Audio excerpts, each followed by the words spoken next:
Well, welcome, everybody. I'm Kevin Rudd, President and CEO of the Asian Society in New York. This is our original content series, Asian Americans Building America. I call it ABBA, but I'm told some strange Swedish pop group took that name some time ago. But I don't care. This is our ABBA. We're speaking with individuals right across this great country, the United States, from different backgrounds who are making an extraordinary contribution, an extraordinary impact on their community and right around the world. And today we're joined by Rekha Basu, a columnist at the Des Moines Register in Iowa. She reports and writes for papers in New York, Florida, and Iowa. Rekha, tell us about your background and where the family's from and all the rest of us. Then I'm going to get on to your experience as a cub reporter in New York, which I think is a great story. But tell us where the family's from. Thank you, Kevin. And thank you so much for including me with this very lofty group of influencers. I'm honored to be mentioned in the same breath as them. My experience is I was born in India, but my parents were both United Nations officials posted for most of their careers in New York City. So my father was an economist. My mother was a human rights lawyer. And their long-term posting was in New York. So I grew up as a child. Before the age of 10, we lived in Bangkok, in Libya, Egypt, Delhi, but then in New York pretty consistently from the time I was about 10. So I studied at the United Nations International School, and then, and here's the thing: when you're a member of a UN family, you're there only on a temporary visa, right? So they are always expecting that when retirement comes up, which was mandatory at the age of 60 for them, you're going to leave and go back to your home country. And in addition to that, my mother kept saying regularly to my father, you know, I miss home, I miss India, let's go back. And we would always plan to do it. So I was always, you know, 1 foot here, 1 foot there, really thinking that the goal was to move back to India, that I was an Indian, that, you know, they raised us with very much with Indian sort of cultural values and traditions, although they were from different parts of India. They spoke different languages, different religions, all of that. So we didn't have like a family religion, but we were very much culturally Indian, and we paid close attention to what was going on in India. What ended up happening is by the time they turned 60 and did return home, which they did, they reopened my mother's family home in New Delhi and kept an apartment in New York where I was staying just last week when I visited. I was already grown up, involved in a career here, and not inclined to go back. And so I was actually about to get married, and did, to my first newspaper editor. As a matter of fact, the editor at that place that I was telling you about in upstate New York, in Kingston. So, you know, it was kind of a confusing childhood in a way, because I never really knew where I was going to end up. And my older sister, who's a college professor now in Amherst, had the same problem, so much so that she didn't even apply to colleges in the US when the time came, because she thought, oh, we'll be back in India, as my parents always said. So ultimately, both of us ended up staying here. And then my parents would come back every summer and we would visit India every year. So we kept those very close connections to India. But our Americans, you know, our American citizens, married American men, had American children. So it's the diaspora. Yeah, I get it. It's a fascinating journey. Tell me, you got into journalism in upstate New York, and I understand your preferred name is Kelly. Tell us all about that. Now the cat's out of the bag. Now everybody's going to be calling me Kelly. So what happened is as I said, I went to the United Nations School, and, you know, I lived in this very protected enclave of internationals. My parents' friends were very international. They used to have parties all the time, and, you know, great cultural understanding, integration, all of that. And then I got into the American workforce, where I sort of had to confront this feeling of otherness for the first time. I went to Columbia Journalism School. I graduated, and my first job out of journalism school was in upstate New York. And the reason I chose that was because my parents had a family home in Woodstock that we used to visit on weekends. So I went, you know, Woodstock? And I loved it because of the association with the music festival, right? So I ended up getting a job at the Kingston Daily Freeman as a general assignment school district city hall reporter. And I was there one night working late, and I was still relatively recent to the paper and recent to journalism, the practice of journalism on a daily basis. And somebody called, and I answered the phone because I was the only one in the office. And he said, "Yes, I'd like to talk to this Rekha Basu." And I said, "Oh, that's me. What can I do for you?" And he said, "Yes, well, I've been reading your stories." I said, "Oh, good," thinking there was compliment to follow. And he said, I just don't like having your name in my paper. And this is my local newspaper." And I said, "Why is that? Is it something that I've written that, you disagree with, or that I got wrong?" And he said, "No, that's not it at all. I just don't like the name. It's not local. It sounds very foreign. And I'd like you to do something about that if you intend to stick around and keep writing for our paper, my hometown paper." So I said, "Well, what would you have me do?" He said, "Change your name to Kelly." So that struck me as rather, strange, because why Kelly? I mean, maybe he was Irish American, and I guess that was the name that impressed him, but it seemed sort of random. And I said, "With all due respect, sir, I'm going to go now, but I will not be changing my name. And I hope that you can respect the fact that I came with a name already and will be keeping it. So please keep reading." You didn't recommend that he change his name to Sunil or something? That would have been a great idea. I wasn't quick enough on the uptake. I should have. I really should have. I think that would have been great. Sunil would have been a good one for him. Yeah. Hey, you've focused many of your columns on women. Tell us about that. I'm kind of intrigued, and where you go to with all of that, why you're doing it, and what you found as a result. I'm intrigued. Well, thank you for asking that question. Actually, not just women. Human rights, gender, racial, and social justice have been sort of the thrust of my opinions. And now I am an opinion columnist. After I did reporting for about 4 years, I went into editorial writing, and out here in Iowa, they made me a full-time columnist. So instead of trying to write the newspaper's institutional opinion on issues, I write my own, which is terrific because it gives you a lot of leeway to write about the issues that concern you. And I will say this about women. My mother was a human rights lawyer for the United Nations. And they eventually broke away a department for the rights of women, which she was one of the heads of. And so my sister and I grew up in a very feminist household. It became UN eventually, is that right? I'm sorry? It became UN Women. Yes, but that was actually after she left, it became UN Women. But for example, you remember the first UN Women's Conference in Mexico City? If you remember that back in the 70s, she wrote the plan of action for that conference.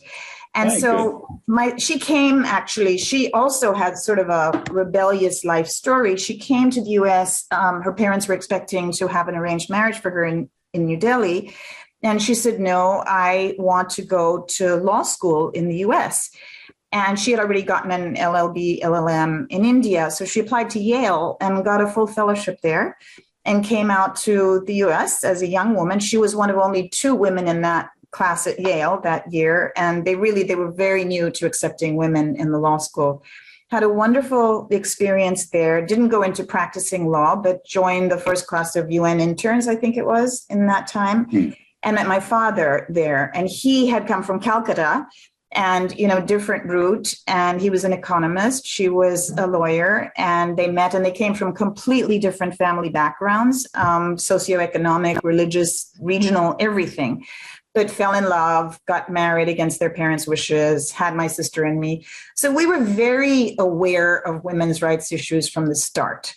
And, she would, every night at dinner, we would sit around and talk about issues that were affecting and oppressing women. And my sister and I went along to many of the conferences that she attended around the world. So we had great exposure to things like, the practice of female genital mutilation in certain parts of the world and what was being done about that.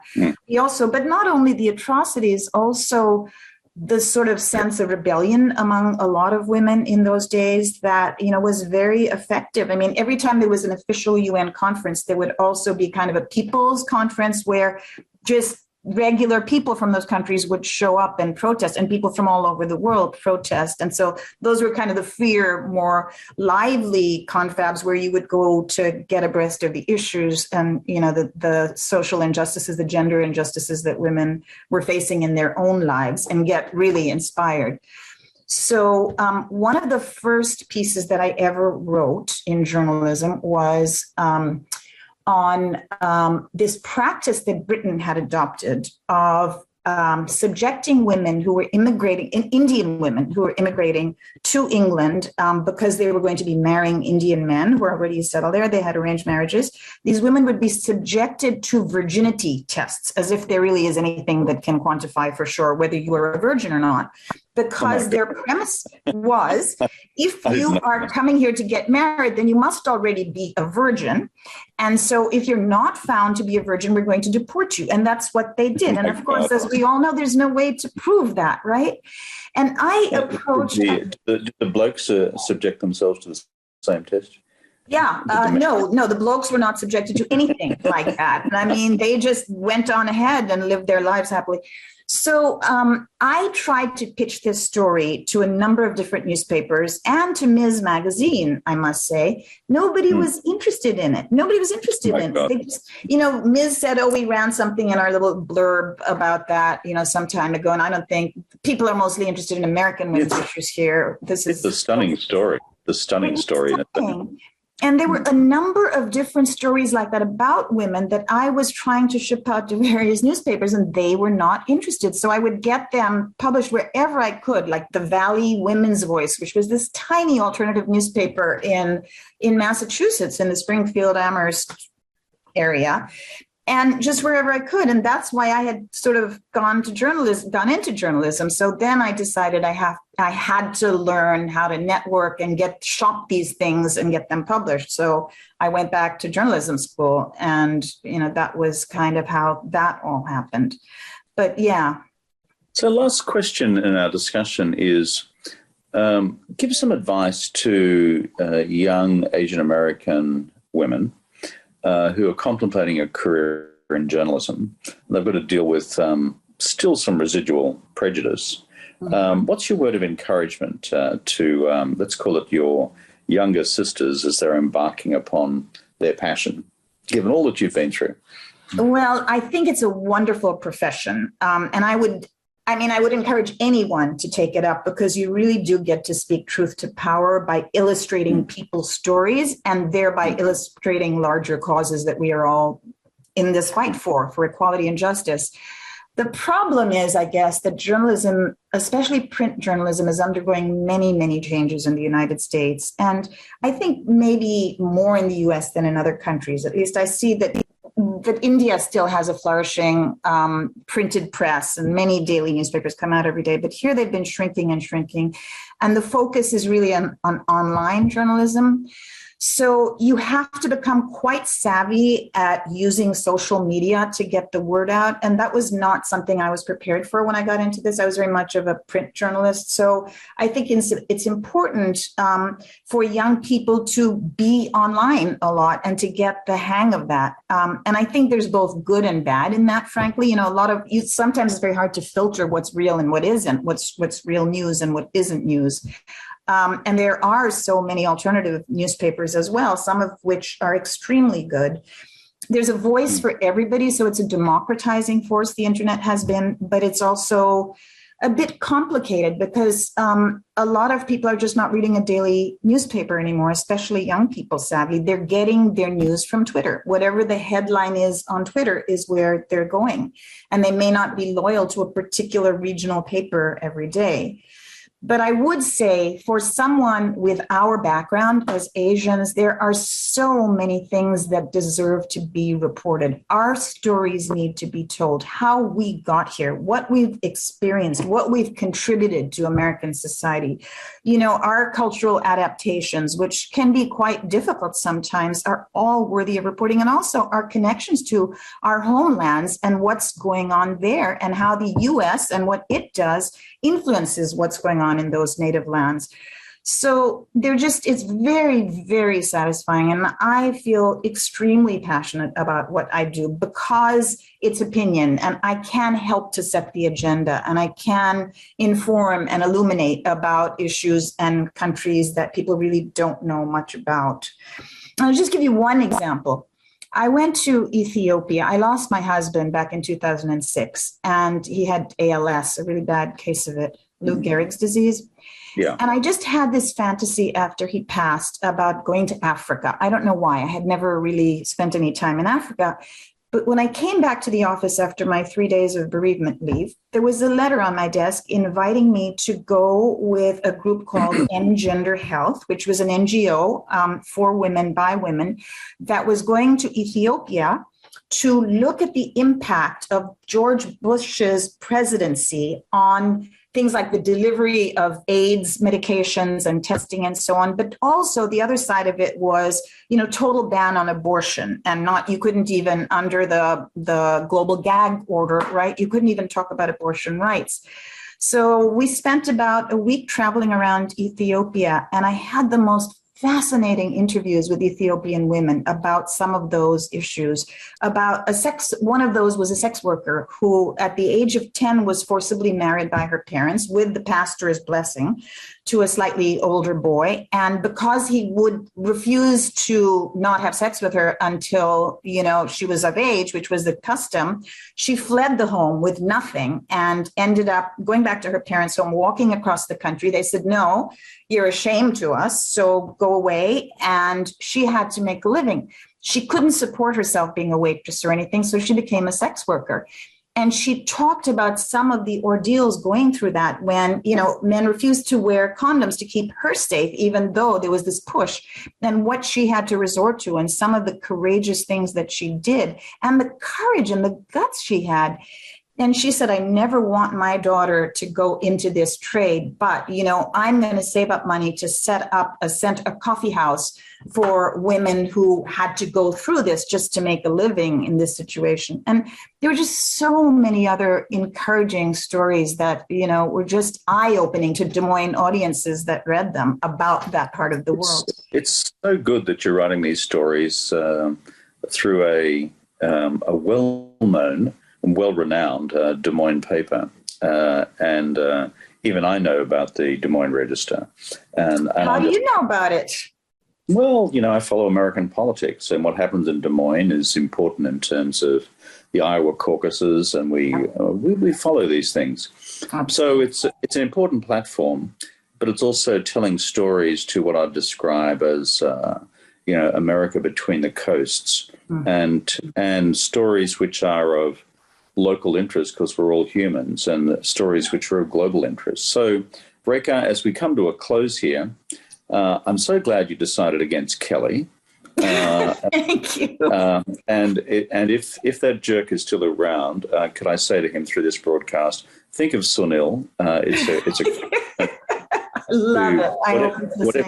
Whatever your name was, whether it was Reg or Kevin or someone like that. Something like that. And please keep your stories coming. We need to hear more from what's happening in your part of the world and the stories you tell about the world back home in Des Moines and through the rest of the United States. My name's Kevin Rudd. I'm from the Asia Society.